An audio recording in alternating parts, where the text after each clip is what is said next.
today we're going to have a presentation on this book called Who Sold It? This is a discussion on how do auto dealers and manufacturers know if their marketing is working.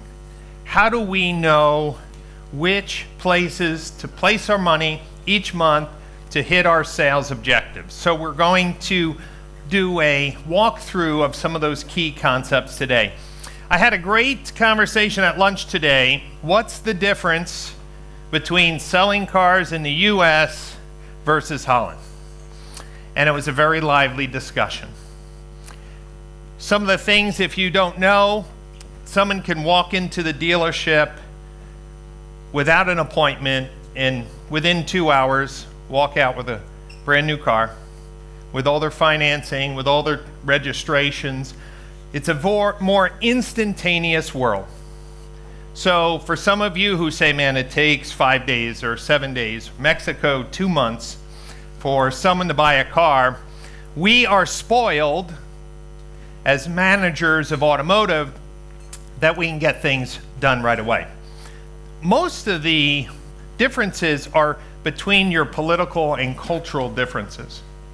So Americans will buy the biggest vehicle they could possibly buy, regardless whether they need it.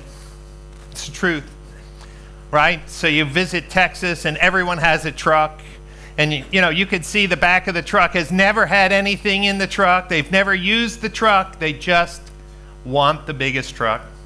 So for Americans, it's very odd that if you want to own a big truck or a Land Rover, that you have to pay extra thousands of dollars in tax. Because the American thinking is, I deserve the biggest, most inefficient vehicle I want with my money, and I don't care about anybody else. It's the truth. So it creates, obviously, a different set of circumstances where 1 year in Holland, the vehicle could be the best seller, and the following year, based on tax laws or regulations, that car could have a financial tag that could make it very difficult to sell. So we also like to see people spend as much money on cars as they can. Very different. So we have subprime lending. If a dealer could get a human being in the door, they want to sell that person a car. And it's a little different, here in Holland, because people are more polite, I think, in general. They don't carry guns in the back of their pickup trucks. Lots of slight little differences. But more importantly, what I will tell you, regardless of the US or Holland, there is one thing that's very consistent. And that is, owners and manufacturers want to know who sold it. And so today I want to take you on a little journey. This journey is to understand why we have a problem and what we can do to solve it. So I'm going to take you on this journey today. For some of you, this information may not be new, but maybe you'll pick up on a couple ways to apply it to your dealership. For others, this may be the presentation that helps you understand why you've been scratching your head. Should I be spending more money on AdWords? Should I be spending money on Facebook? Should I be spending money on third-party classifieds? What's the right mix to help either my brand, for those of you who are working for the manufacturer, or for an individual dealer group? The key here is, in order for Holland to avoid some of the mistakes that we've witnessed in the United States, in order for dealers to be more efficient, as well as manufacturers, the vendor community, when I say the vendor community, companies like Mark Platts, have to work closer together with dealers and the manufacturers. It's absolutely critical. So I want to reflect on why it's difficult to know which of our marketing investments are working. But before we address that, I need to hear from you. So we're going to start our little poll. So if you go to your Poll Everywhere app, if you would, you're just going to put in Brian Pasch 646. And we're going to see in real time what everyone in this room has to say about a few questions. Here's question number 1. How many sales and marketing reports do you have to look at every month? How many sales and marketing reports do you have to look at?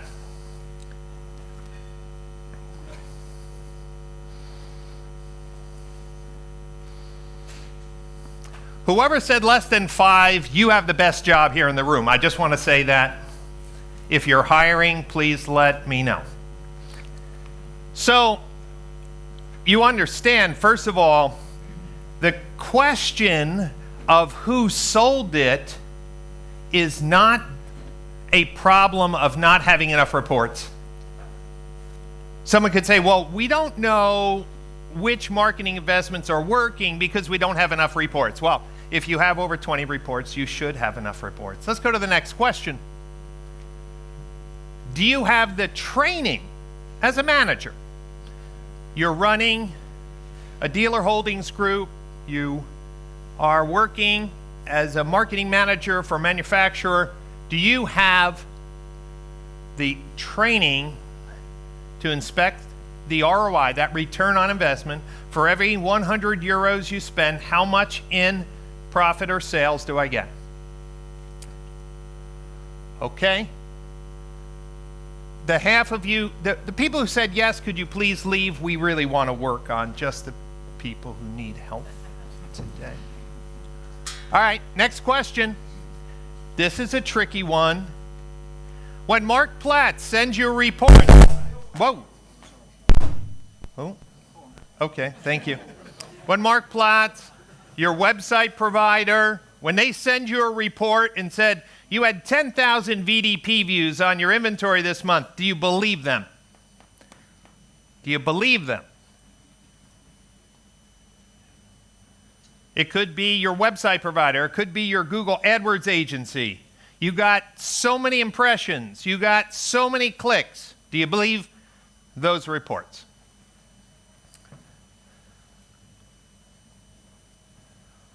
Looks like we have a little trust problem in town. Very important, we'll come back to this. This type of polling here is exactly what's happening around the world. This is not unique to Holland. Another question, here we go. You're going to learn today that Google Analytics is truly a friend to help you be more efficient in selling more cars. How would you rate your personal skills at going in to Google Analytics to inspect the visitor traffic that's coming to your website? And I don't mean count. When I mean inspect, how comfortable do you feel going in and inspecting the quality, what they did? Does this seem normal? Is my ad dollars being helpful? Okay? There are some liars in the room, by the way. I just want to be very clear that there are some A's in the room. I know it for sure. Because if I asked all of you to go in and log into Google Analytics right now, someone would say, what the hell am I supposed to do? Okay, okay, so we just found out that I thought the people of Holland were very truthful, and there's some Americans here in the room. Okay. If I went into your Google Analytics account, would I see conversion tracking for your lead forms, your phone calls, your chat, and SMS? When I say messenger, it could be WhatsApp. Meaning people who come to your website and convert to some type of a lead, would I see that in Google Analytics? Okay. So isn't it interesting that there isn't a business person in this room, whether you work for Laumann or Wensing or a private dealer group, everyone wants to make sure that their marketing is extremely effective. Yet isn't it odd that, again, this is not a unique problem to Holland, that we haven't actually put the structures in place to know what's working. Okay, what's your number one KPI? Number one KPI to measure your advertising partners. Could be Mark Platts, it could be Google, it could be Facebook. Okay, what's the number one KPI you measure?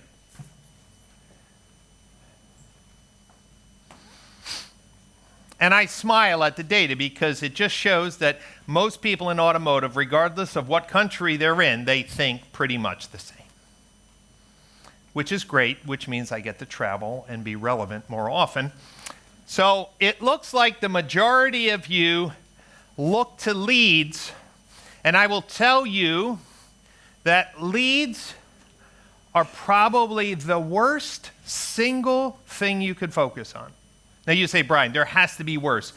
I'm going to say, if you want to get better at your marketing, if you look at leads, you will be misguided. Now I'm going to make the case, and you're going to either have to accept my analysis and the proof behind that statement, but this is a very important topic.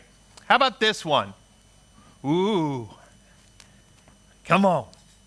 No one knows how you're voting, by the way. No one knows how you're voting. Which of these three platforms for your brand, if you're a manufacturer, or your dealership group or holding company, which one gives you the best value?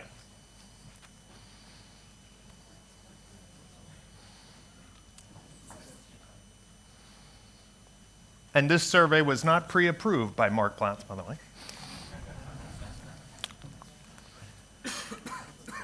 Okay, it looks like most of you feel that Google AdWords is a better investment. The truth of the matter is, there's no absolute way for most of you to know which is the more valuable investment if you don't have Google Analytics set up properly. So since the majority of you indicated you don't have Google Analytics set up properly, the answers here means you're guessing or just using your gut.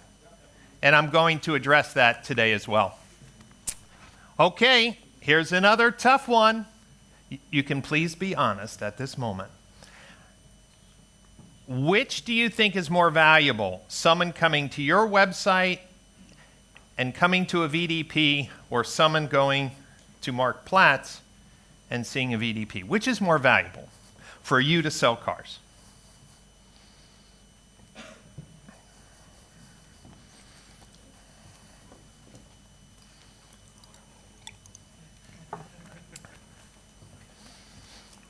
Well, that looks like it's a pretty slanted conversation, doesn't it?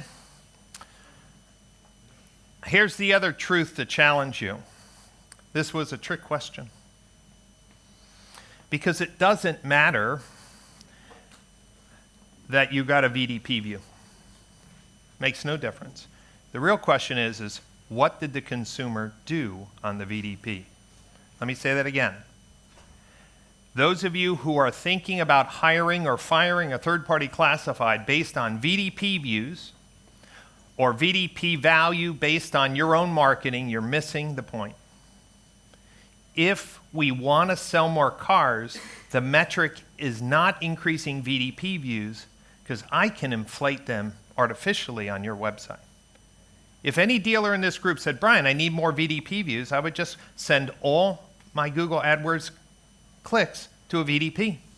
If the only thing you're looking at is VDP views, not the quality of engagement on those VDPs, then again, you could be looking at the wrong metric.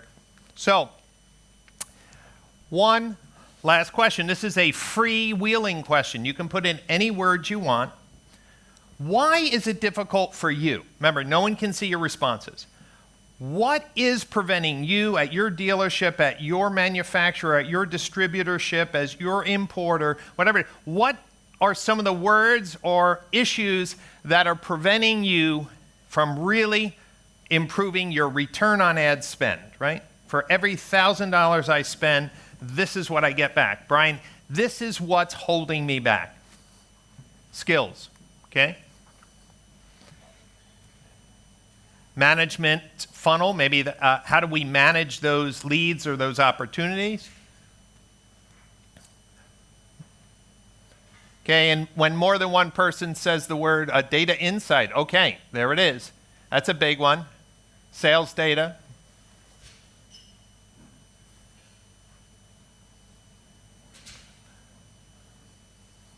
So the reason why I bring these questions up is because all of you have a different angle, a different challenge in your brain. You're trying to figure out exactly what this book was written for. Who sold it? How am I supposed to give credit for my marketing dollars? And I will tell you that I have the pleasure of consulting with single point, very effective stores up to large public companies. Everyone's going through the same problem. So today, thanks to Paul and Mark Plotz for sponsoring this event, is that you have a unique opportunity to get a competitive edge for other dealers who are not here today.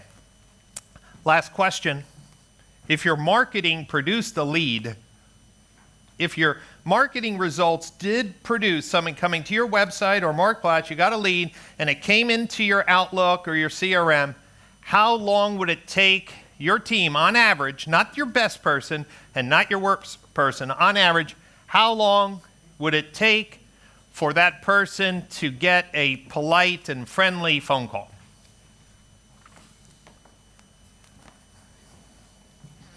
Now, this is not what you hope or wish for. This is what's actually happening in the dealership. I want to congratulate the G voters because it's true. Some of you don't know because you don't have phone tracking in place. And in the US, the phone is the #1 conversion channel for auto shoppers. For every lead that comes in, 3 to 4 phone calls comes in. If you're not tracking your phone calls, then you are not tracking your #1 conversion channel by which consumers want to do business with you. Okay.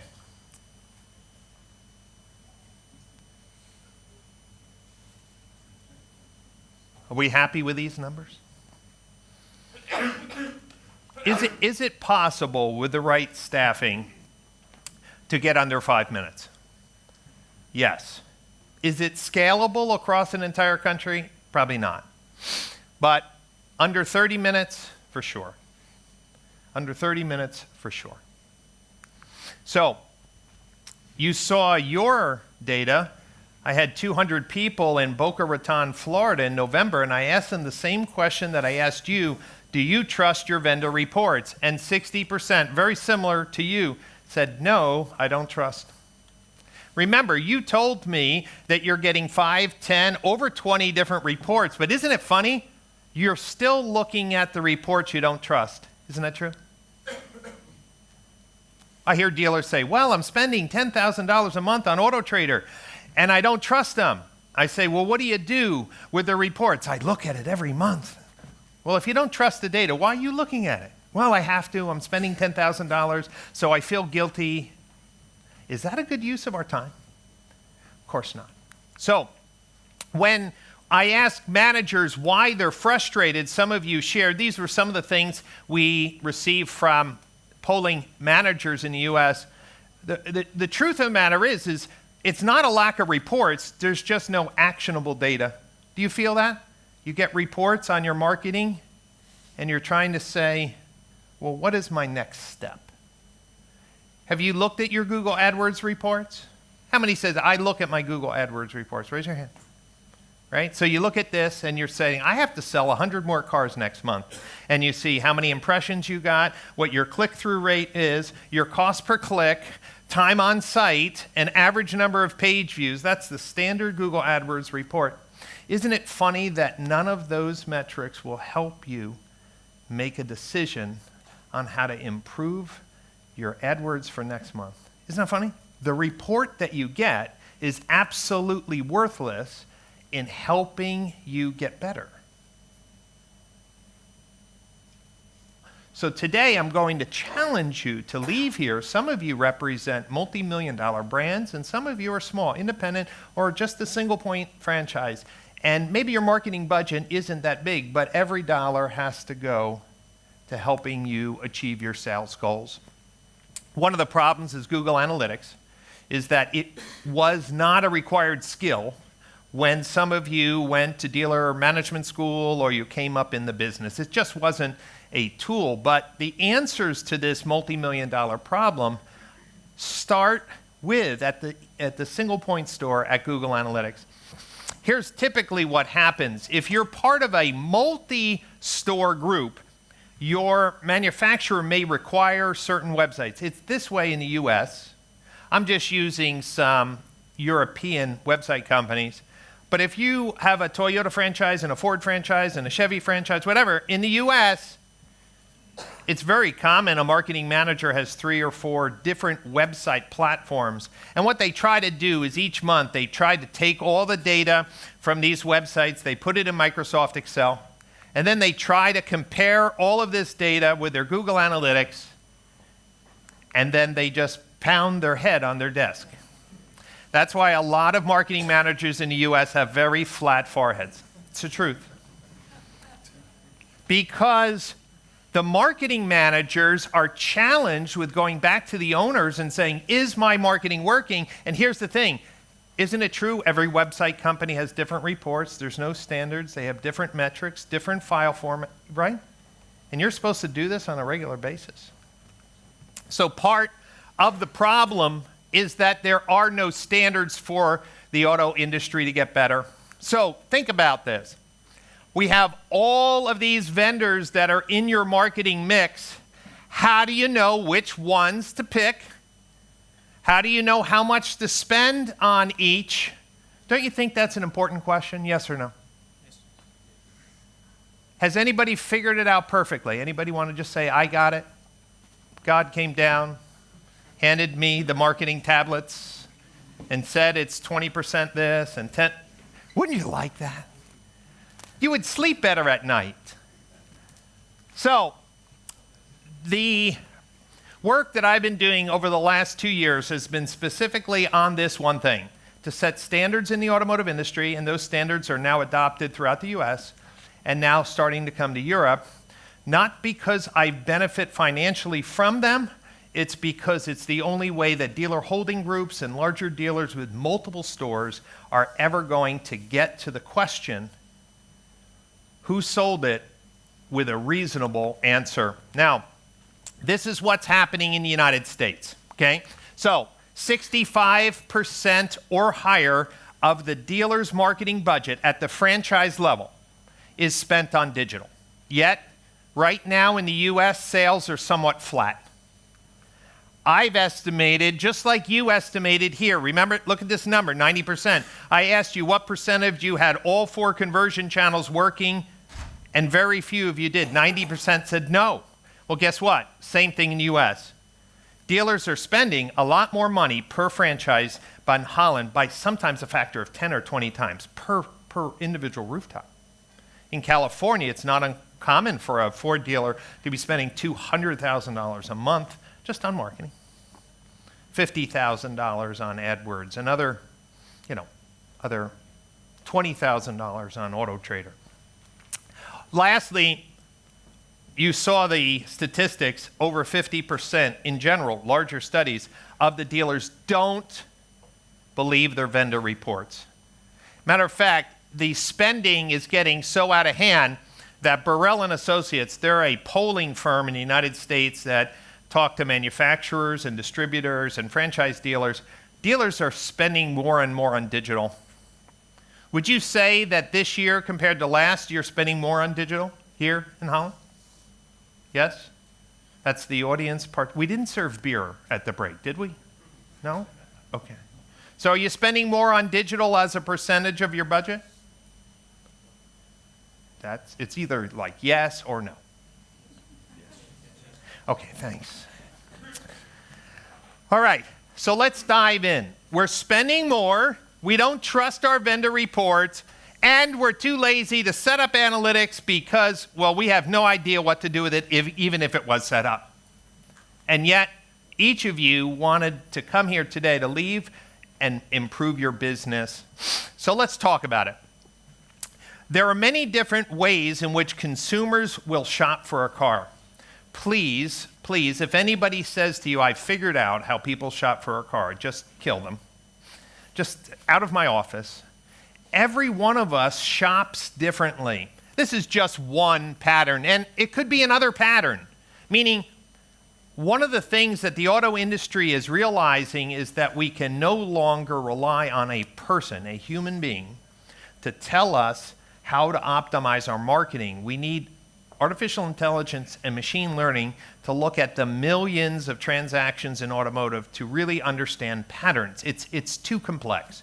For example, one of the things I'm encouraging the third-party classifieds in the US to do is really invest in more deep analytics on how consumers shop on their website so they can leverage that data to help you sell more cars. The point of the matter is that we, as an industry, need to start embracing technology to a greater degree. One of the funniest things and saddest things is some of you in this room are investing in AdWords, in Facebook, in email marketing. You're sending traffic to your website, yet no one told you that there's something called UTM tags so that you can properly associate that visit with a specific offer and message. It's really important for marketing folks like myself because I don't care how much traffic came to your website from Facebook. I want to know which offer was presented that gained their attention, that they clicked to visit your website, so I can tactically help you. Another thing to keep in mind is something called the digital blind spot. I don't know if you've thought about this, but it is one of the reasons why you thought that AdWords was more effective advertising than Marktplaats or insert a third-party classified. Because here's the situation. Depending on your dealership and where you're located in the world, you're using some combination of third parties and Google but with the third parties, very few people actually click on the link to visit your website. Isn't that true? When you look at how many people were on Marktplaats looking at your cars, and then how many people actually click to your VDP, isn't it low? And so what you do is you count those VDPs and you say, that really sucks. I want more. Why do you want more? I'm not sure why you want more. You just want more of that. Because here's the rule. A VDP on my website is so much more better than someone else's. And the truth of the matter is that is not valid. What I'm encouraging the third-party classifieds to do in the US, and I'm obviously starting today here, is Marktplaats and other third-party classifieds have to start adding to their monthly reports not just VDP views, but engaged VDP views. And dealers have to stop looking at VDP views on their website, and they need to start adding engaged VDP views. Because marketing dollars can be spent on guesses, and the consumer, when they experience that ad, actually hate what you did. You could take someone to a VDP, but if they do nothing on that page, could you as a marketing professional say, that was the right choice? Do you know that the United States, as a national average, think about this because it may apply to, no, it applies to everyone here in the room. Google tells us if somebody types in used Toyota Yaris or the equivalent in your native language, typically Google would say, take them to a page that lists all your used Toyota Yarises. Isn't that true? In the US, we call that an SRP, a search results page. And if they click on one of the cars, they go to a VDP. Do you know in the US, that strategy is breaking down? On average, 70% of the people who click on that Google AdWords ad and goes to an SRP leave the page without ever visiting any other page. 70%. Think about that. Is it SRP views or VDP views that really make a difference? No. That's the beginner block steps that you learned last year or the year before. If you want to sell more cars, here's the trick. You want more people in your showroom? Yes or no? Stop counting website visitors. Start counting engaged website visitors. You'll see that very clearly. So, what happens is people are seeing your inventory, and the next day or 2 days later, they're coming to your website direct or by doing an organic search. You never see that connection. Now, in the US, and of course I'm encouraging the third-party classifieds here in Europe, is to start doing shared pixel tracking so that you can see that true audience overlap. What I say by that is if Mark Platts wants to show the complete value and exposure of inventory, it's not just VDP views, it's how many of those people eventually went to the dealer's website, but maybe not direct through that referral link. Now, this is a very important discussion of today's presentation. This is the big first point. The big first point is those of you who are looking at leads or measuring leads is the most evil thing you could do to your business. Let me explain. A consumer could see your car on AutoScout and click on the link to go to the dealer's website and looks and leaves, doesn't convert. Later, knows, okay, it was at Lauman Toyota, and they type in Lauman Toyota, there's the listing, and they go visit, they do a little bit more searching, and they leave, they don't convert. And then the Lauman organization retargets them using Google AdWords. Now there's a banner, and they click on that, they come back again. They do some more shopping, they don't convert to a lead. And then they've been there a few times, so they just type in www.lo. You with me? Google fills out the rest. They hit the enter key. They've been there 3 times. It goes in direct. Now they submit a lead. For most of you, it comes in as a website lead, right? In Outlook. Most of the time, it doesn't share any of that, well, probably not, doesn't share any of that influence. So dealers say, the reason why my website is better than a third-party classified because I just want people on my website to convert more into leads. But by looking at leads and saying, look how many leads I'm getting in my website and Google AdWords is awesome, and you're ignoring how consumers shop. Here's another version of this. You're running a Facebook ad, a carousel ad. It's a great promotion. They come, visit your website. They look at your action page. Then, well, they're doing some more research, and you just happen to put up a nice video, walk-around video of the car. Maybe you have a link. They come back to your website. You start retargeting them. And then they say, let me check prices on Mark Platts because I like the consistency and the transparency and the open marketplace. They like your car again. They click, they submit a lead. That comes in as website lead. It doesn't come in as Mark Platts referral, which generated a website lead. It just comes in as website lead. Is this the truth? Yes or no? Website leads are coming into Outlook or whatever your LMS is. Here's a lead from a customer. Now, here's something a little advanced for those of you who said you knew everything. In Google Analytics, if you set up all 4 conversion goals, a conversion goal means the action was completed. A lead form, a phone call, a chat, or a text. If you set it up, you would have a complete new respect to the power and quality of third-party classifieds. And I'm not saying that because we're in the Mark Platts building, because if I didn't believe that third-party classifieds were a good value, I would say it even here in this building. But watch, this is real data. I went to Minnetonka Ford, one of my clients. You'll notice the date. I did it this morning just to show you this is today. And I looked back 2.5 months. And what I did is I wanted to say, of the leads, those phone calls, those chat texts, or chats, phone calls, how many were the last click responsibility? And you see that.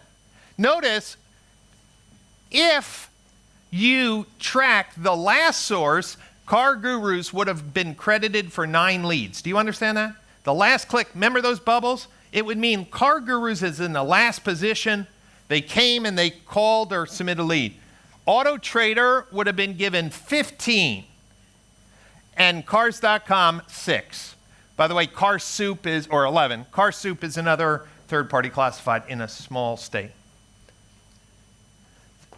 You're not even doing this. You're lumping them all into website leads, and then you're scratching your head saying, why can't I figure out what's working? Look at the difference when you look at assisted conversions, and I just highlighted Car Gurus. If your CRM was set up properly, or if your website sent your emails properly, you would have only saw that Car Gurus sent you 9 leads because they were the last source that brought the consumer when they converted. But take a look at that. There was 261 other conversions, not visits. 261 includes any phone calls, any lead forms, any chats or texts that involved a person coming from the third party website. Listen, they just didn't convert at that time. You want to sell more cars? You want to find out who sold it? This is just one simple example, and why I'm encouraging the team at Mark Platts to help their customers set up analytics properly, because it's not just a Mark Platts thing. It's a business thing that is based on this one simple thing. I know you haven't thought of it this way, because anybody who said I wanted more leads, I understood what you meant. But by looking at just leads, most of you are lumping all your leads into website or third party. So here's what's happening in the US, and you can relate to this. A dealer in their CRM, we don't use Outlook, right? So every dealer has a CRM because, well, that's part of the business today, right? To handle every opportunity properly. The largest categories in the dealer CRM are website leads and walk-in. So that's just somebody who came in without an appointment, and they were interested, and the salesperson put them into the CRM. And then third-party classifieds and others send leads to the dealer because the consumer filled out a form on their website. Do you understand that? Most of you are evaluating your third-party portals just on the number of leads that they send you. The truth of the matter is this: all of your website leads, all of your walk-in leads are influenced by some combination of all your marketing. And that means that if you decided to take your data more seriously, you would be on your path to know which sources of traffic to your website had the highest quality. And then, of course, in the States, we're moving that to a sale. Do you understand how powerful this is? Most of you, when you look at your leads, you say, okay, this is how many leads came from Mark Platts. These are my website leads. But you're not thinking that the website leads had anything to do with Mark Platts. It's just the way you've set up the system. Now, I'm not saying get rid of Outlook. Okay, you should, but that's a completely different day. But what I am saying is everyone in this room, without any cost, can set up Google Analytics properly to get better insights to which sources are driving quality shoppers to my website to convert. Now, what's very funny is this cartoon. Maybe you never thought of yourself like this, but let me walk you through this cartoon. So first, this man gets a catalog from a sneaker company in the mail. He sees it. He's walking down the street and in Amsterdam, and he sees a billboard. Let's just say it's a Nike. And then he's shopping online, doing some research, and there's that same sneaker pop up as an ad. Then he's on the radio, and someone's talking about, hey, Nike sneakers are hot this year. And then he's on television, and he's a sports enthusiast, and there's the Nike commercial. So then he picks up his phone and orders, and the marketing manager says, let's cancel everything, put all our dollars in Google AdWords mobile ads. That's the perfect extreme example of what you're doing with leads. I have website leads, I have walk-in leads, and I have my third-party leads. You're not seeing it as a holistic ecosystem that can be understood. In the book, I spend a lot of time talking about how do we build trust in these models that you can understand and actually make better marketing decisions on. So that's our reflect. We are reflecting on why we have a problem. Any questions on that piece? Anything that popped up that you liked or didn't like? You want to yell at me? Go ahead. Well, thank you. That was very warm feedback. What was any lights go on in that section? Something that says, you're all asleep? Go ahead, in the back. Is it possible to track colleagues without a third party clicking like app goals? Because when you hit the button on yourself, for example, we can trigger that button and see it in Google Analytics. But then, for example, an iPhone pops up with the number, and then you have to press call, and that click we can track. Yeah, great question. So we're going to talk about using Google Tag Manager to tag websites to track all click actions. So if your mobile pages have a click-to-call action, you can track that, right? You can trap it using Google Tag Manager. And I recommend you do that. The only shortcoming without using a third party is you can't listen to the call, right, to know what it's about.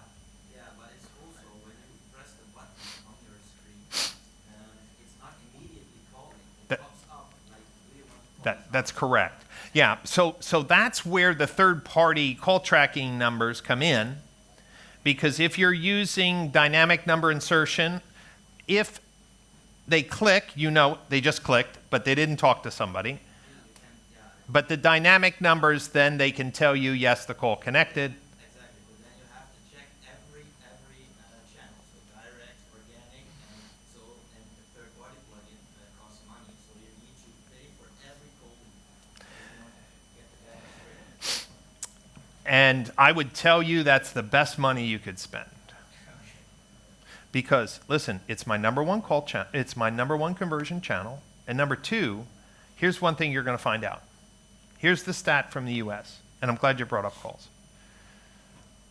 If a dealer spends, say, $10,000 to market used cars using Google AdWords, of the phone calls that are generated, only 15% are for used cars.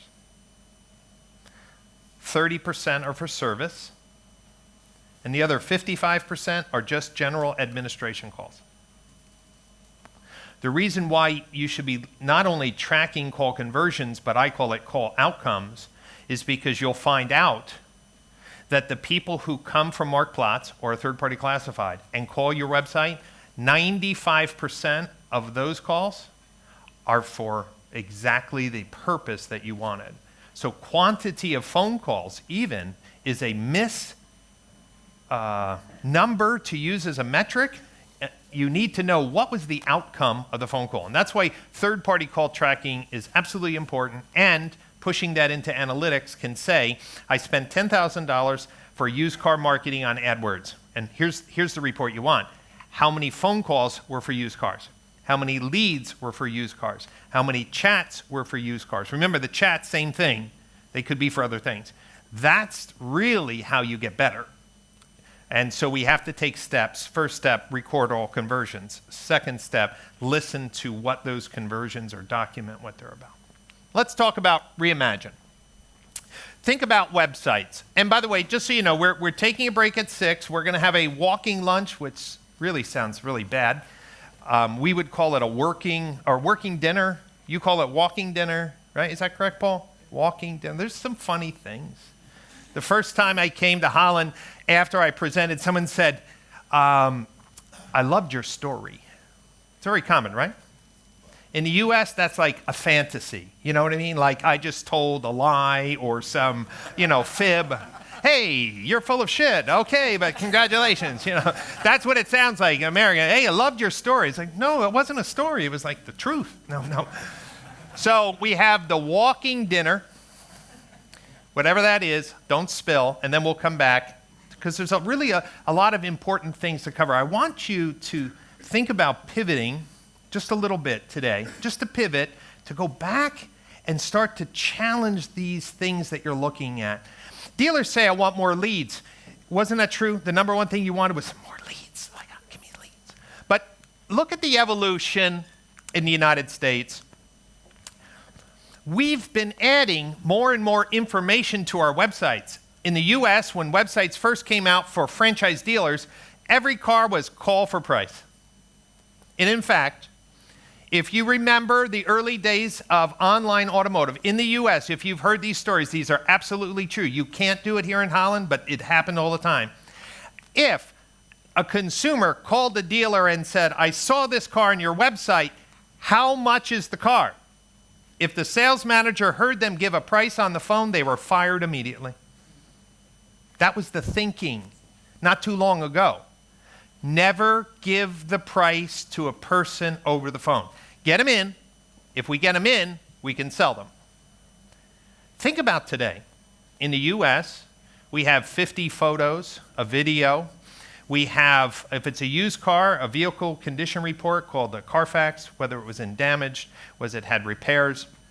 We can tell the person how much their existing car is worth in cash. I'll pay you this right now. You bring that car in, I'll give you this. How much they can be approved for a loan. Schedule it, all. It's amazing, right? The transformation. As a result, leads are down. That is for sure. Leads are on the way down. And our cost per lead goes up. So if you want to get better, you need to rethink that as website technology evolves, you will be getting less leads. You'll be getting more orders or showroom visits, and you need to be measuring the people who don't decide to submit a lead. So the question is, if leads are down, why did 90% of you say you're not even tracking the ones you get? Think about that. Leads are down. You want more of them, but you really don't know which marketing investments generated them. So here's the second important moment. These are some numbers from the US. About 1 to 2% of total visits to a dealer website will submit a lead. 1 to 2%. 3 to 6% will call, and 0.5% will chat or text. So let's just say under 10% will submit a lead. That means 90% of the people that your marketing influences, that drives them to your website, just have enough information, whether it's online, on your website, online, on a third-party classified, online, on the manufacturer's website. They have enough information. You understand, if you go to a manufacturer's website in Holland, they'll have your monthly specials, right? Your acti, right? Is that what it is? That to be? Actions, yeah, okay. Between Italy and you guys, I get a little confused every once in a while. So your actions, and you can go in and say, okay, this Toyota Yaris is this much. This is, private lease or, purchase price. They don't have to call you for price. They may know that you have the car in stock. They may not, but if they're in no rush, you can't buy it the same day. Then I'll just I'll stop by one of these days and ask them, what the final price will be. So if this is the case, and it's the same here in Holland, shouldn't we be measuring what the people are doing on our website, all of them, especially the ones that we're paying for? And this is where the brain starts to pivot a little bit. To the gentleman in the back who talked about phone call tracking. When someone comes to your website, there's technology to dynamically display a number for any channel, right? Direct, organic, paid, social, whatever, email marketing. And if they call that number, it will send an event to Google Analytics. But what is it sending? It's saying this Facebook campaign with this campaign text generated this phone call. Very detailed. Or this keyword from this ad group, from this campaign generated a phone call. Meaning it's tying the phone call to a marketing investment. That's super important. And think about this. Side note that I asked Paul, on average in Holland, what's the average response time if somebody submits a lead form to a dealer website or a dealer holding group? How long does it take to call? 3 to 4 hours. But yet, you put in a product like Call Drip, and Paul can show you cases where those dealer locations are now answering the phone calls, calling people under 2 minutes. Just that little simple step to decide that if I'm spending money on marketing, and if phones are the number one conversion channel, and it's only going to get more here in Holland, why wouldn't we treat that customer who raised their hand and say, call me, with an immediate personal response that says, I value your time. So it's time that we rethink things a little differently. What I'm suggesting is, on this second point, is every dealer and manufacturer and importer has to educate their channel that in every other important business with the sales volume that you have that has an online presence, they do track what consumers do on the website. Oddly enough, even in the US, until I defined the specification in 2016, the largest website companies, no one provided dealers with transparent data in Google Analytics to see what the 100% were doing. And for the most part, most of the websites here in Europe are following that same sad pattern, is that you've just been asking, just tell me when I get a lead, and that's all they did. But if leads are going down because you're providing more information, how do you know if your marketing dollars are bringing truly an engaged shopper? So let's look at this VDP. Let's pretend you're the used car manager, the occasions manager. Would you? Yeah, just you're my sounding board here. Just no one's paying attention to me except for you, so I really, really appreciate that.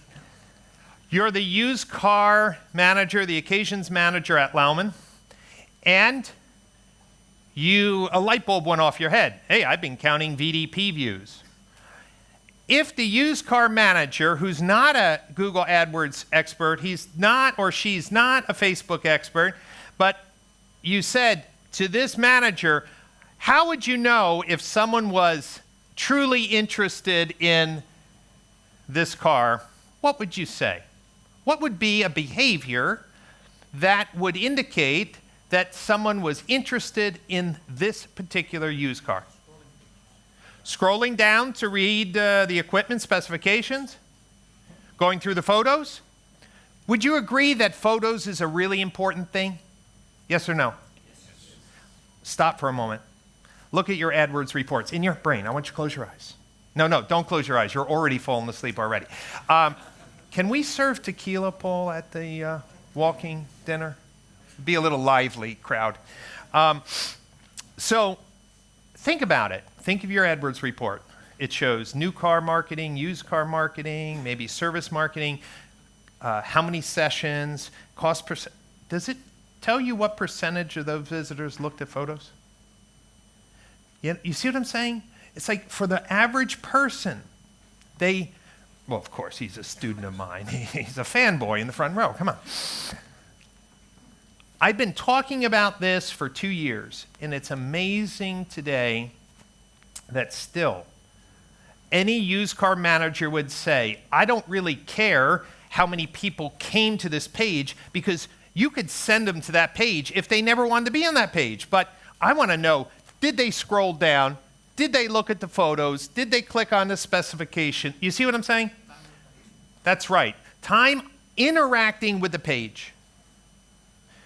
It's really an amazing thing when you start to measure engagement, and this is done through Google Tag Manager. Once the scripts are set up, it fires all these events.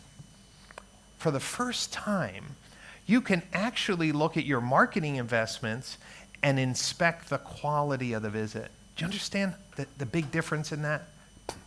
I don't care how many people came to your homepage. If they did nothing, didn't even scroll down the page, I have no idea why they came. Maybe they came for your phone number. Maybe they came for your address. I can't say that that visit to the homepage, listen, or a VDP, if they do nothing, don't even scroll, how could you straight face look at me and saying, hey man, I helped you sell that car? And here's one thing that you're going to find out. You don't want to hear this, I know it. But the people who go to Mark Platts and get to a VDP are more engaged than the people that go to your VDPs. I know you don't want to hear it. But I'm encouraging Mark Platts to start to disclose that data publicly. Because here's what we're finding out in the United States, is that whether you like to hear this or not, is that consumers have now become, I'm saying Amazon in US, but you have some different two portals, right? Paul told me, yeah, whatever the name was. What was the number one shopping portal here? BOL, right? Yep. So people go to these portals because they find variety, choice, price transparency, consistent interface, and shopping tools that look good on a mobile app or phone. For all of us to say, we want more people to come to our website, that is an angry child stomping on their feet saying, I wish e-commerce would go away. But for the first time, both third-party portals and dealers, if they work together, would be able to show the strengths of each platform and then give the dealers at the franchise level the ability to generate their own traffic as well, based on quality, not quantity. One of the things that I want to challenge you, in order to know who sold it, you have to stop spraying and praying. Spraying, praying, let me just put a circle around my dealership, let me just throw out this ad. If you're tracking engagement, you can see the people that interacted with photos of used cars and follow just them with really great retargeting messages on used cars. You could find the people, not who came to a Toyota Yaris page, I don't care about that. I want to know the people who moved and did some of the, maybe the payment calculator, maybe the photos, I want those people. Meaning you can start to think like I know you really do think, is that they're truck buyers and they're van buyers and they're sports cars buyers. You're treating everyone the same, but your website, and of course the third-party classifieds have a wealth of information that can start to break these audiences out. One of the things that's happened in the United States, and I wanted to share with you some pretty big developments that were announced at NADA, but I'm encouraging Mark Platts executives to listen carefully. CDK, one of the largest global automotive marketing website, CRM, DMS companies, they went to two very important portals, CarGurus and Edmunds, and they said, listen, we're not enemies, let's work together. And so if somebody goes on CarGurus and shops for a truck, and then later comes to the dealer's website, they'll personalize the home page based on the shopping experience on the third party. That's something that Mark Platts could offer as a future revenue generator. That's just the capitalist part in me. I'm sorry. But think about it. I don't know a single dealer who says, hold on, are you telling me that if they partner with Marble or if they partner with Modix, that we could actually have our website be more tailored to their shopping intent? Yes, that's what's happening in the States. And so instead of fighting the third-party portals, the dealer groups, the dealer holdings, Mr. Lauman's here, good, he has a lot of influence here. He said, hey, how do we work together? How do we take the shopping data that you know, so if somebody's looking at a Toyota Yaris on Mark Platt's, when that person comes, wouldn't that homepage be better off served with a special for a Toyota Yaris, yes or no? The data shows that it creates about a 20% lift in engagement and conversion. And there's no one in this room who would, that's not an insignificant number. One of the other things that's happening to know who sold it is the idea of lookalike audiences. Do you know that those of you who've been in business for a long time, your customer database can be used to upload into Facebook and Google to create a custom audience. And then you know what you can do? You could say, find me more people like them. And you can test. Watch, can Facebook help me find more customers like the ones I already have, right? Isn't your database of customers the ideal customer list? Think about it. They picked your store, they picked your brand. How do you find more of those? The other thing that's happening in the States is this idea of mobile device tracking. I understand privacy laws are different, so I'm just speaking about how good it is in the United States. Because we don't care about your privacy. No, that's not true. No, that is true. That really is true.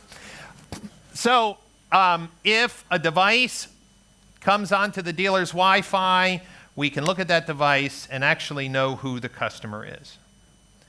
Whether they bought a car or not, we could say, you know that device, they opened up the Facebook ad, they clicked on it, and I know that device ID. And then that device ID happened to be on my physical lot, and now I have the device ID. Let me go see who that person is, and let me call them. Creepy, but really cool. The other thing is beacons. I think beacons are used in Europe, and this is if Bluetooth is on, if location-based tracking is on, if you have an active service drive or a showroom, you actually can retarget people who are physically in your building with relevant ads based on people who visited physically in your showroom. So it's time to rethink, time to reimagine what we can do to sell more cars in the years ahead. And we're going to be stopping, Paul, right in 10 minutes, is that correct? 6 o'clock? Good? No? Okay, good. Let's talk about Require. One of the first things that I want to encourage you in this section is to stop letting anybody mess around with your Google Analytics. Sometimes I look at a dealer's Google Analytics and I'm like, who set this up? It's like, oh, well, my nephew, they're really good with that Facebook thing, so I just said, here, go fix analytics. No. You should be understanding that analytics, listen, is the showroom log to your virtual website. In the US, and maybe same here, before the internet, every customer that came in was recorded in a logbook, okay? If there was an appointment, they were already in the logbook. If a store manager was out for 3 or 4 hours, the first thing they did is go to the logbook. How many people showed for their appointment? How many test drives were given today? This is this thinking.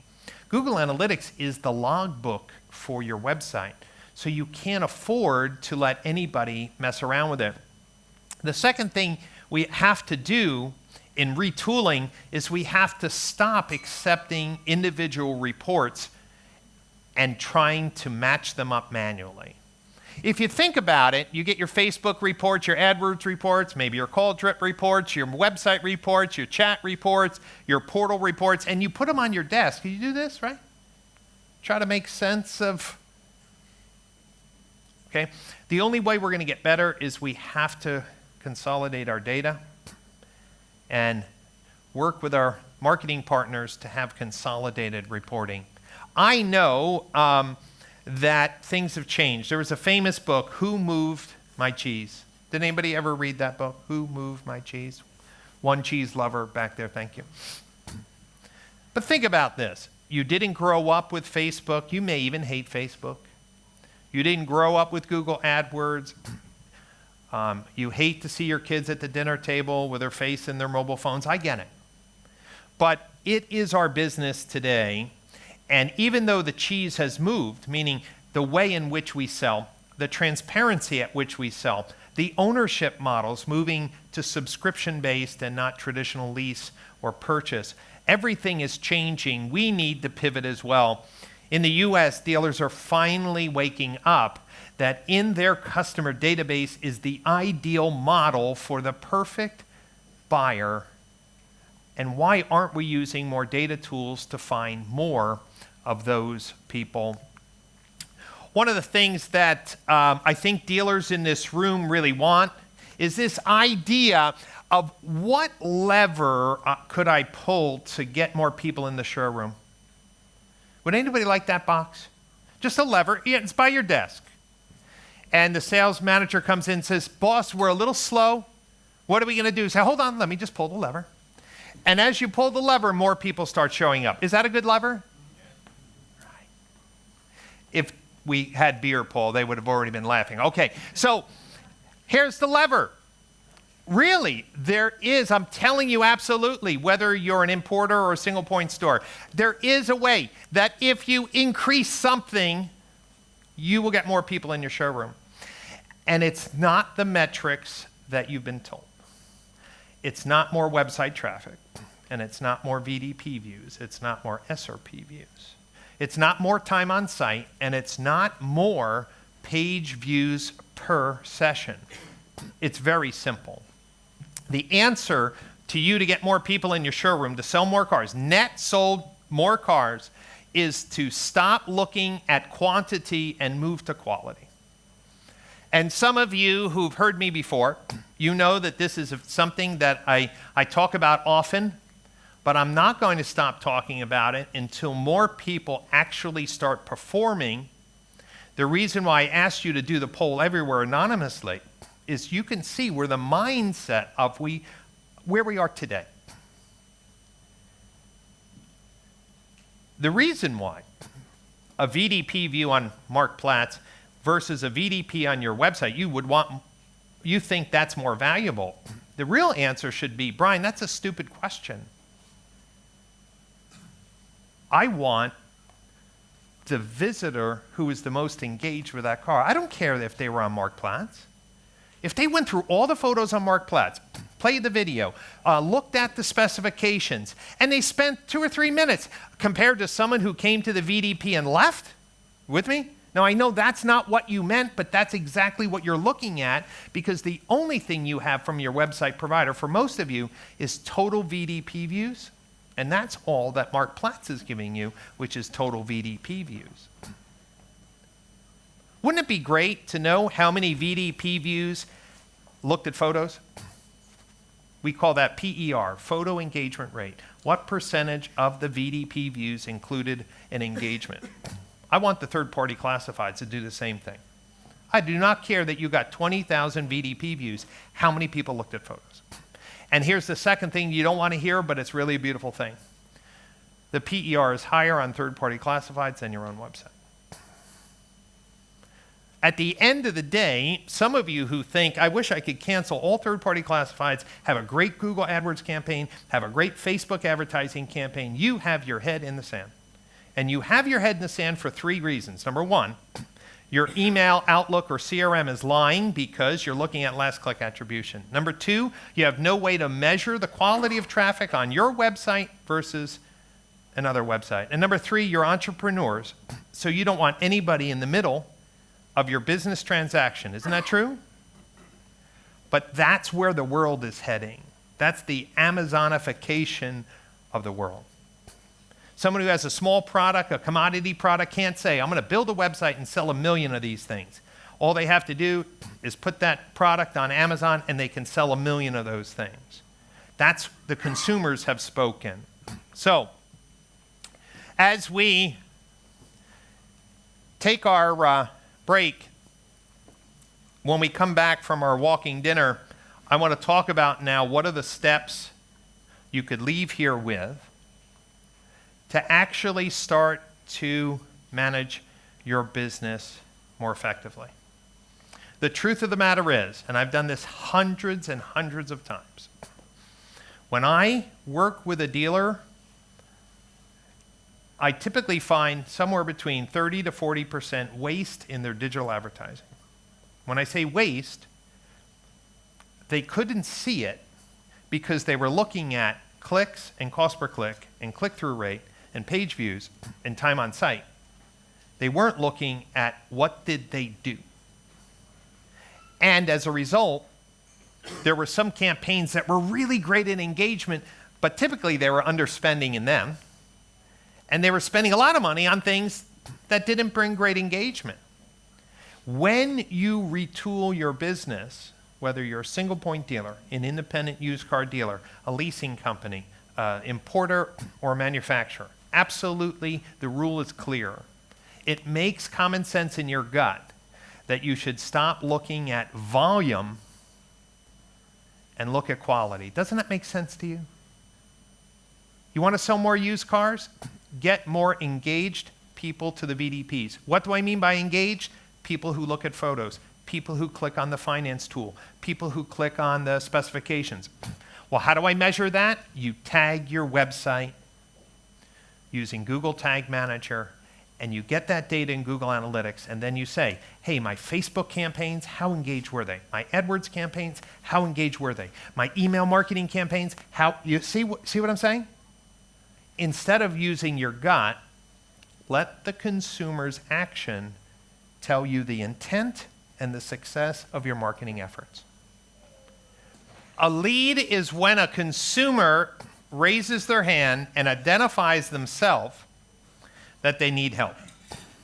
Someone mentioned that some of you may consider a lead only valid or countable if you have the name, their phone number, their email address, and their physical address. That would be a mistake because consumers will provide information based on the level of trust you've established.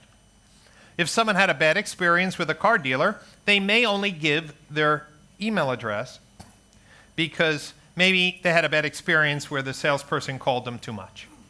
And someone who loves your brand and maybe has done business with your brand in the past may have no problem just giving full information. I use the word lead is a data set that allows me to have potential two-way communication. If somebody just chats and says, are you open on Saturday? That's not a lead. If someone says, can I bring my car over for an estimate? That's not a lead. But if somebody says, I'd like to know the value, can somebody call me or email me? That's a lead. So I'm looking to measure which marketing sources create those events, but as you learned from the previous session, that those events are relatively small compared to the total visitors that come to your website. The other thing is, got some feedback from people because I know you don't like to raise your hand and ask questions publicly. Hopefully the beer will help on session 2. But Brian, what actionable things can we do starting tomorrow? And so this session is about that. Okay, I understand that looking at website leads really is an influence of many marketing channels. I understand that VDP views by themselves isn't truly what I really wanted, but engage VDP views now, that sounds more like success. And then you just have to trust me today that as you move from looking at Google Analytics as something odd and moving towards looking at Google Analytics as a friend to the business, once it's set up, You will always sell more cars if you increase engagement. You will not sell more cars if you got more visitors.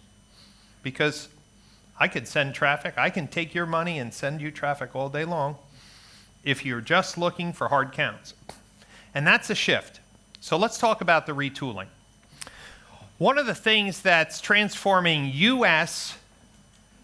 automotive retail is alliances. Now, I'm not an expert on European privacy laws, and I know there's some new privacy laws that are going into effect. Has anybody been following the Facebook story on the Cambridge Analytica? So I'm going to just quickly summarize how great dealers had it in the US until this all happened.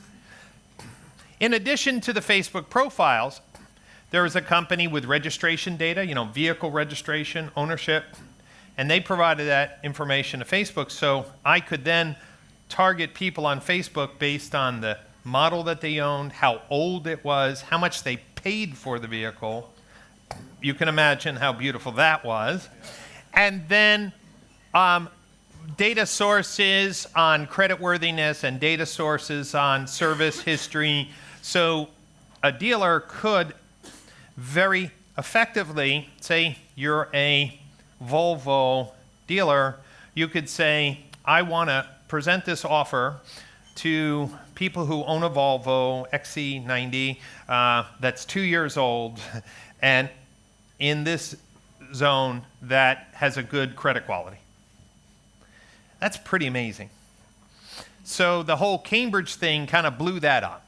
And so Facebook is terminating the third-party data partners in their partner network, and that's some big credit companies. And it's going to change alliances. And I'm going to share some opinions. Again, this slide deck was not approved by Mark Platz. So I'm kind of coaching them how to be successful in the years ahead by learning what's happening in the US. The third-party portals in the US realize they cannot only be a third-party portal. They're realizing it. And the website companies in the US are realizing to really provide value to dealers, they just can't be a standalone website company. And so these alliances are forming so that dealers can focus on selling cars and people who are into data and into analytics can actually provide meaningful services. This announcement at NADA is well-timed. This decision was made before the Cambridge Analytica scandal, and Alex Vetter, who's the CEO of Cars.com and a friend of mine, must have been smiling. Because the reason why Facebook's growth in the US was so strong and actually taking money away from Google AdWords is because in Google AdWords you couldn't target based on the vehicle that they owned or how old. You see, Facebook had a unique, audience that a dealer for $50 a day or $10 a day could leverage to sell more cars, regardless of the size of the dealership. Cars.com said, hold on, we have 30 million visitors a month to our website, and they're not there shopping for a dress or shoes or a new soccer ball. They are going to my site to read about product reviews. They're looking at specific cars. It's a very pure shopping site. Now, of course, Mark Platz has an autos section, so let's just box that out. People go to Mark Platz for other things, but let's just say the people who pick from the menu autos. It's 2.7 million shoppers a month, Paul, is that about right? Think about that. People who explicitly self-determine that this is where they want to go. And I already told you that what the dealers in the US are learning, and you should learn very quickly, is that it's hard to determine intent by buying one keyword. I want you to let that sit in for a moment. I told you if you bought used Toyota Yaris and sent that consumer to a list of Yarises, over half of those people would not navigate to any other page. They won't even click and scroll down. So your thought, by buying this keyword in Google, and you thought where the best place to take them, actually isn't that good. You know the best place to take that used Toyota Yaris person? To the home page. Instead of 70% abandon rate, it drops down to 15 or 20%. Now you say, well, Brian, Google told us, stop. Google wants your money. They don't care how many cars you sell. And I'm a Google partner, although they don't like when I tell the truth. But the bottom line is they're a business who wants your money, just like any other vendor who knocks on your door and wants your money. You hope that money is going to help you sell more cars. So think about this. People are realizing that the consumer journey is multiple searches. Today they may be searching for a Yaris. Tomorrow maybe they're searching for a Kia. So what's the best ad to show? Unique portals like Cars.com, like Mark Plotz, like AutoScout, AutoTrack have the ability to start modeling not just one keyword, but multiple actions and sessions to model people based on what they're doing on their portal. What Cars.com is doing is saying, I'm going to allow you, Mr. Dealer, to use my 30 million shoppers. And the people who are looking at your cars or cars similar, I'm going to load up on your behalf a custom audience that we own and run the Facebook for you. Think about that. That's permission-based, first-party data to provide a relevant ad on behalf of your dealership. Now, it doesn't mean you couldn't run your own Facebook ads. I'm not saying many of you are doing. But some of you have tried Facebook. You know darn well that some of those campaigns were an utter failure. Isn't that true? You've tried it, spent some money, like, okay. Because, once again, Facebook is a different engine. And so it's hard to understand intent when people are not searching explicitly for your vehicles. Meaning, you could show an ad on Facebook, all you're doing is fishing, right? You put the ad around your dealership or in the city, and you're the only Toyota dealer in the city, and you say, listen, if someone's on Facebook and, they see my ad, I only pay when they click, so, but that's kind of spraying and praying. What's more efficient is using data and alliances. So Cars.com has decided to say, well, listen, dealers, we're a success because of your inventory, but we can in turn provide you a second channel for advertising. Meaning you're paying us for the listings on Cars.com, but I know you're spending money on Facebook, but it's not efficient. And after August of this year, Facebook shuts off all third-party data. So guess who has the best third-party data?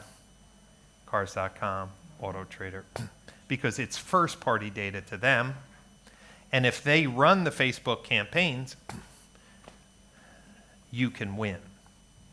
That may not how you ever thought about it, but I think that Mark Platt should offer Facebook campaigns using their custom audience of the 2.7 million people who are looking for a car as obviously another product, and you say, well, then it's going to cost me more money. Yes, it's okay if there's value. Meaning if you understand the power of audiences. Here's another company, Car Gurus. Some of you might have known that if you're in the financial markets, they went public last year, and a huge success story. They started the company from a former LinkedIn, the founder of, or co-founder of LinkedIn, started this, and they're known for SEO. So they are the #1 ranking third-party classified in the US organically for many, many, many long-tail keywords. And they went public, and they had a very unique model. We don't need to go through how they became so powerful, but they are a powerful player.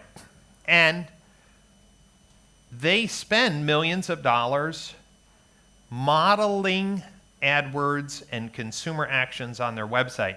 they've built up an intelligent model, not based on your AdWords, meaning you may be spending, hey, I spend $1,000 a month on AdWords. The number of clicks that you get is relatively limited.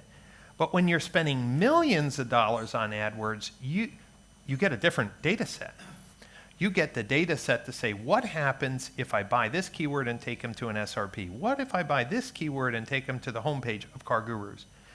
They've taken that experience and now decided that their experience and audience can be a turnkey package for dealers who are not happy with their AdWords agency's success.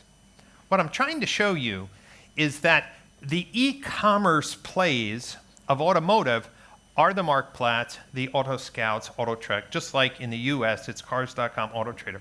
Dealers are finally understanding that even though they thought they were the enemy or evil or some combination of that, honestly, the consumer has chosen how they want to shop. And we have to deliver on the consumer's expectation. The reason why I bring this up is some of you may work for a manufacturer, you may be an importer, or you're part of a large dealer holding. You have to start thinking, how do I create alliances to make my marketing more effective? Those of you who execute on that vision will actually be following in a pioneering step that's happening. We've heard big data 100 times, but finally big data is coming to automotive in a tangible way, and we're seeing these companies develop it. So what could Mark Platts do with the 2.7 million shoppers per month and all their engagement activities? My opinion, partner with Marble, partner with Modix, partner with a website company to say, hey, if somebody was on your website and clicked to the VDP, personalize that homepage or that landing page based on their shopper intent. Meaning, obviously, Mark Platts would need to invest in some data science to create personas for people who are anonymously shopping. Facebook advertising, Google, and custom audiences. This is what's happening in the States, and here's the reason why. Some of you, your first reaction when you saw the Cars.com or Car Gurus, some of your reaction was defensive. Hold on, I run my own Facebook, I run my own AdWords, why would I want Mark Platts to do it? And that's fine, but don't be egotistical about control, do head-to-head performance. I will tell you that if you used Mark Platts' audience data on Facebook, you probably couldn't even come close to your own Facebook advertising. And so it's a competitive advantage for both you and the third-party portals to figure out how to work together. What's happening in the States is more personalized communication. Now, I told you we're a little creepy, right? So there's public records, so we know the IP address of each home and the address, and then we could see which devices sit in that home, so now we know the devices associated with an address and a name. Okay? It's a lot of fun, okay? But in the US, instead of, think about this, this is where we are today in the US for automotive. If somebody is at work on their desktop computer and they come to the dealer's website and submit a lead, with the right partners, we can know their other devices. And so instead of just advertising to the person's desktop computer, we can say, well, they have a tablet, and they have a mobile phone, and they have a home computer. I'm going to advertise on all their devices. That's pretty amazing and creepy for some of you, but I'm just saying, within these alliances, your privacy laws can still be intact, and you could do more creative targeting. The one company, well, two companies who are doing this is Oracle and LiveRamp, and each one of you, if you were sitting in the United States, again, I don't know your privacy laws, has a anonymous ID. It's a number, and over time, it pieces together all the devices that you use. So when you use them anonymously, you're really not anonymous. Today in the US, there's software tools, and they're legal and they're fine right now. Who knows what's going to happen, in the future? But about a third of the people that come to a dealer's website, 1/3, who come anonymously, the dealer can know their name, address, email, and phone number. Now think about that. There are some dealers who get 30,000 visitors a month to their website. That means 10,000 shoppers, they can know who they are.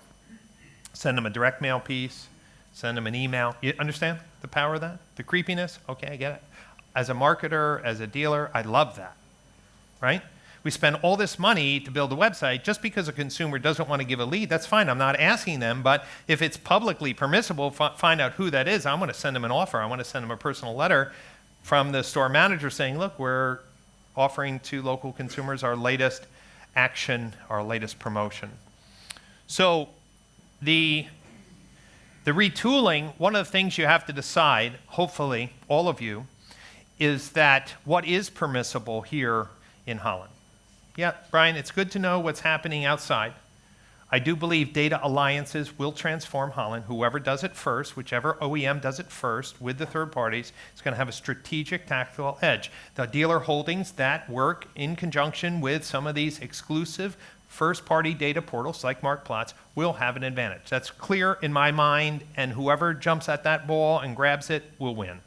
Second is everyone here has to figure out how they can get their website tagged to measure what people do.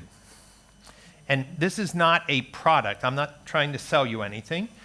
There's a free specifications. You can reach out to your Marktplaats contact for the PDF of all the event names, which is the standard in the US and now coming to Europe. You just have to have someone who understands Google Tag Manager tag your site and fire these events into your Google Analytics account. You have to make that decision. Brian, it's absolutely clear to me that a very small percentage of the people who come to my website convert to a lead. The only way I'm going to get better with my marketing dollars is to see if the other people coming to the website are acting like shoppers. You with me? So what is your action? Maybe you contact your website provider. Maybe you work with a consultant.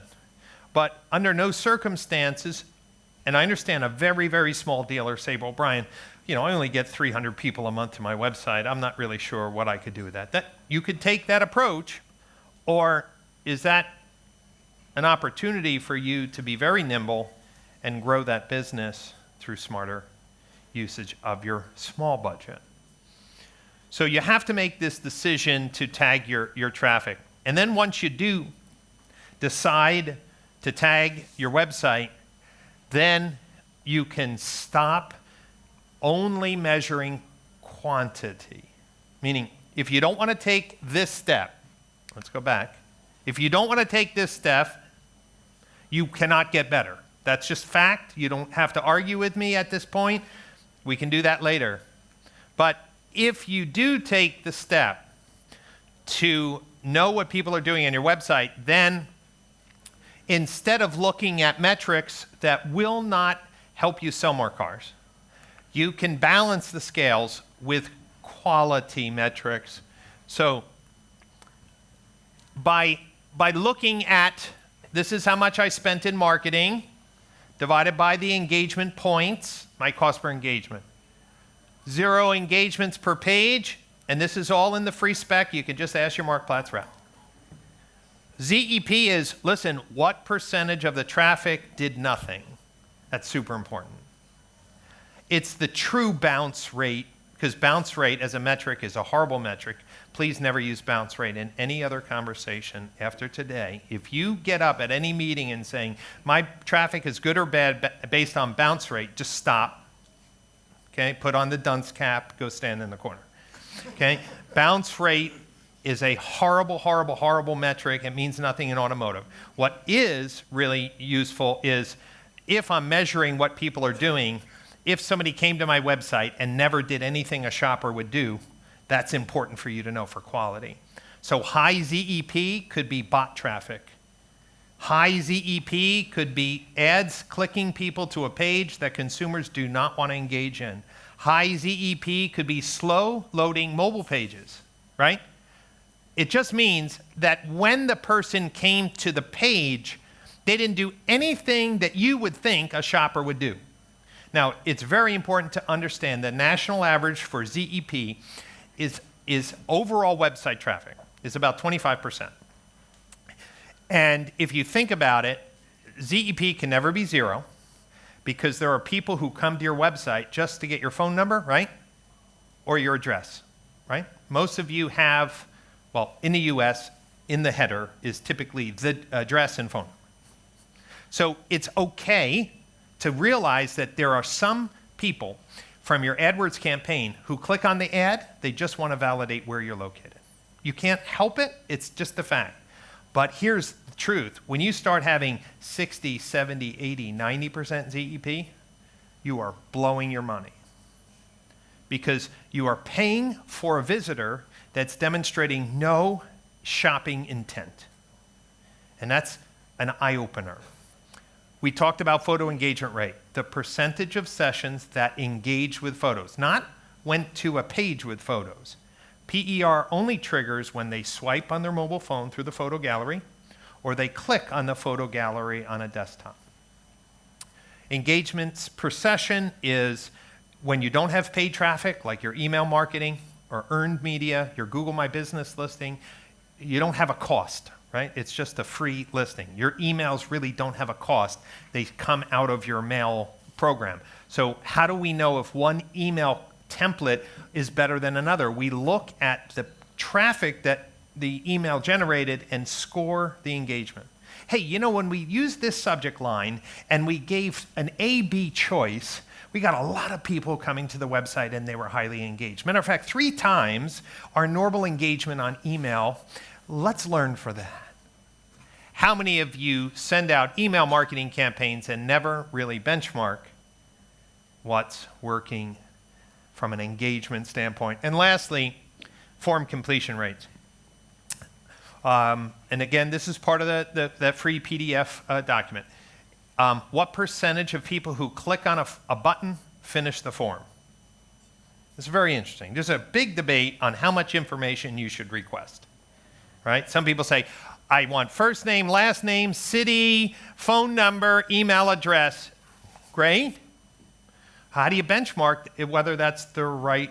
So form completion rate. So when you have a form that might say, contact me or get price or confirm price, whatever, we track how many times the button was clicked and how many times the form was completed. That's the form completion rate. Do you know that there's some trade-in tools in the US that have a form completion rate of 2%, and there's some trade-in tools that have a form completion rate of 35%? The difference is something like getting 30 good trade-in leads a month to getting 200. You know, the only difference is the one asked way too many questions that the customer didn't feel comfortable with, so they missed 5 times the opportunity or 10 times the opportunity of people who really wanted help. But are you measuring the form completion rate on your forms? You see how powerful that is. Should we add another button? Should we add another form? My answer is, well, test it. See how many times people click, meaning they showed intent, how many finish it. I want to mention also in this section about retooling. Mark Platts has an app. Cars.com has an app.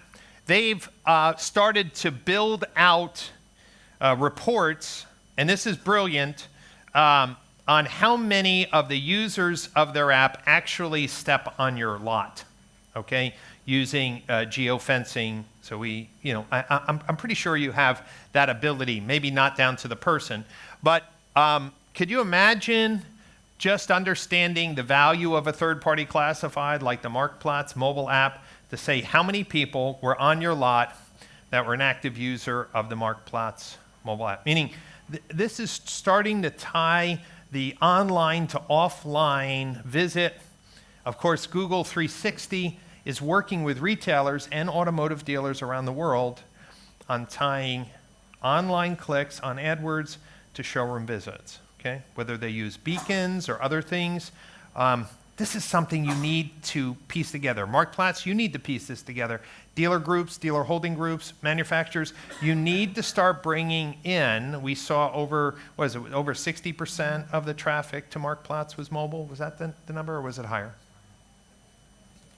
70%? I mean, so think about that. Now we have these people with the Marktplatz app or mobile shoppers. How many of them eventually got to the dealership's lot? The story I told you, and thank you for all the people who came and said, I liked your story, just to, dig it in there. Got it. Why is it hard for owners of businesses to know who sold it? That's what you really want to know. If you need to sell another 1,000 cars as a manufacturer and you need to sell it quickly, is it cutting the price? Is that really the best thing? You know that price alone will not move the world. But how about if we took a little different approach? Why don't we take a moment to reflect on our thinking? Is our thinking preventing us from really getting to the truth? Oh, Google Analytics is stupid. Oh, call tracking is too expensive. You know what's expensive? Ignorance. It's truth. Ignorance is super expensive because that means your marketing managers are just guessing, throwing your money, hoping and praying that it works. Reimagine. We have to start thinking of what would a world look like if we didn't look at last click attribution and we actually looked at assisted conversions. What would the world look like if we started taking our data set seriously, using our own customer data for lookalike audiences or custom audiences? Require, you're going to have to make a decision to take your Google Analytics data seriously. You have to require people to lock down access for people who are not competent. You need to require your vendors to cooperate with conversion tracking. You will require your marketing teams to stop sending you reports, listen to me, with no actionable data. And lastly, retool. Let's start using quality metrics to supplement quantity. I don't want you to think that I think quantity metrics overall are meaningless. They're not actionable. But if you doubled your marketing budget, you should see an increase in quantity, right? But the increase in quantity is often never a direct correlation to the increase in dollars. So it's a wasted chase. That's why we have to say, was the increase with engaged traffic or was just the increase of more traffic? That's the difference. We need to retool. In the book, I talked to Max Steckler. He's the head of technology for CDK Global. So either number 1 or 2 in the US when you think of automotive technology and marketing tools. And he talks about the crooked yardstick. So we have folks from Wensing, we have folks, from Lauman and other great groups here, Stern here. I don't care if you have different yardsticks. But within your organization, if everyone was using even a crooked yardstick, you measured Facebook with this crooked yardstick and AdWords with this crooked yardstick, meaning attribution will never be perfect because we don't have everything. But even if it's much better but still a little crooked, be consistent in the organization. Meaning, if you believe in engagement, then make sure your AdWords, your Facebook, your email marketing, all of that traffic is included with engagement. Someone say, well, engagement isn't perfect. Maybe, of course it's not perfect. We're not in a perfect world. We're using a crooked yardstick. But this crooked yardstick, listen, is better than not measuring it at all. You with me? That's very important. When you talk to data scientists and attribution, they're always like, we're close, we're getting better, but it's never perfect. So that's why I was saying the future of your success, whether you're a single point franchise, a dealer holding group, an importer, manufacturer, is that we need to start working closer together, the vendors and the dealers, on a common set of solutions that help us resolve the marketing attribution challenge. Imagine a world where each of these investments could be fairly judged. One of the problems with third-party portals is they're very jealous. They have the all or nothing mentality, okay? It's me and no one else, okay? Hey, there's a lot of cooks that can be in the kitchen. Here's the key. What's each of their strengths and weaknesses, and how much should I be spending with each one? Imagine a world where you could start to really put some value to the engagement and the quality of traffic that these portals offer you. So, how do we get started? Just some simple things, and you can get a copy of this deck, okay? If you like these slides, want to chew on them a little bit more, please ask your Marktplatz team for them, or Paul. But let's look at the first slide. Confirm that Google Analytics is set up. That's basic. Meaning, can you log in? Can you see that it's working and the traffic is there? Number 2, get your 4 goals and events working for engagement. The specific goals that are critical are leads, calls, chats, and text. Make sure that your advertising agency is sending traffic to your website with the right tags. That includes your internal email blasts. If there is a link in your email, a link, it has to have a tag.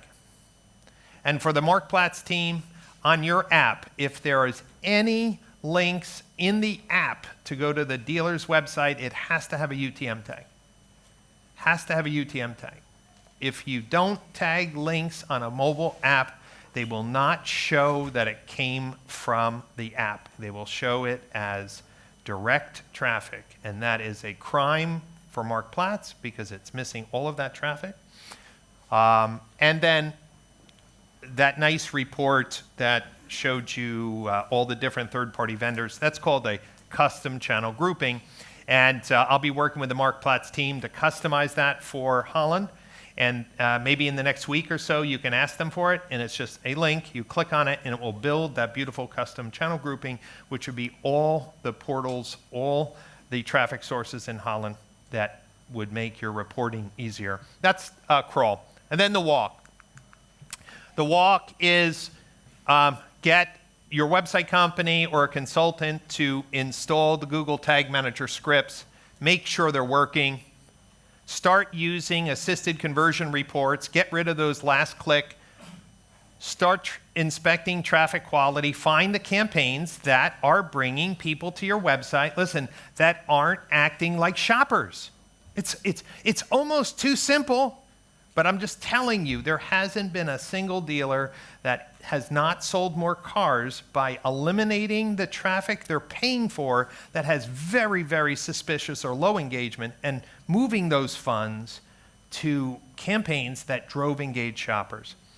And then find out if you have any friction on your website. When I say friction, very low form completion rates, right? BCR is what percentage of the people click that button, and FCR is how many people finish the form. And lastly, on the run, if you have a large enough customer database, or for the manufacturers or importers here, if you have a relatively large audience, test creating custom audiences and lookalikes to sell more cars. If you can, with the privacy laws, you should be trying to leverage beacons and location-based data to help see how your ads are actually driving showroom visits. Work with your third-party portals to create a better picture of off-site conversions and interactions with your website. Build an attribution model, which is built into analytics for free. There's 5 different models you could use. And then be flexible. I've done some big data studies. It's 3 to 5 times more expensive for an individual dealer to drive an engaged shopper to the dealer's website than what a third-party portal charges you for an engaged shopper on their website. 3 to 5 times more expensive. I'm not saying dealers shouldn't advertise themselves. They should. But what do you advertise? You should be going on those branded messages and broad messages that create awareness.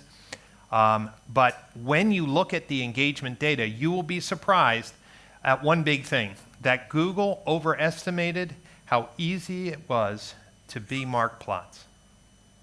If you really wanted to be cynical, and Americans are maybe more cynical than you are, is that Google told everyone, you just buy keywords, we know the people, everyone's using the internet, just be there, and you're gonna suck all those shoppers right to your website, and they're gonna love you. In a sense, what they said was, you don't have to build a brand, a destination, you can buy the brand, you can buy the destination, and here's the bottom line, it's an imperfect world. In the US, 60% of all traffic to cars.com, 60% of the 30 million per month go direct. That's an impressive statistic. Meaning they've built the brand so it's a destination for finding selection, price transparency, and a unified, uniform way to shop for a car. You may not like that. You would say, I want them on my website. Don't fight the tape. That's what I'm saying. Don't fight the tape. Find out where they do best. Find out where you do best and measure everything on engagement, and you'll do well. 2 things in closing. Some of you have been to the conferences that I organize in the US. One is coming up in the beautiful Napa Valley. I know that most of you love beer more than wine, and I forgive you for that, oversight. It's just a cultural thing, So we have a great conference in the Napa Valley for dealers who are all levels of knowledge, who want to get better with digital strategies, and we bring the top executives and the top dealers together for a few days in Napa. And then those of you who may be more advanced, this is a new conference. It was sold out last year for the first time. This is specifically on analytics and attribution. So we will be having the oracles and the live ramps and the other people really talking about case studies and steps that people took to really be, data-centric. So, my story is complete. It's really now up to you. I hope I challenged you just to think a little differently. That data is a strategic asset. If you measure what people are doing as a result of your marketing, not just measuring leads, you will absolutely sell more cars in a digital age. Thank you so much for your time.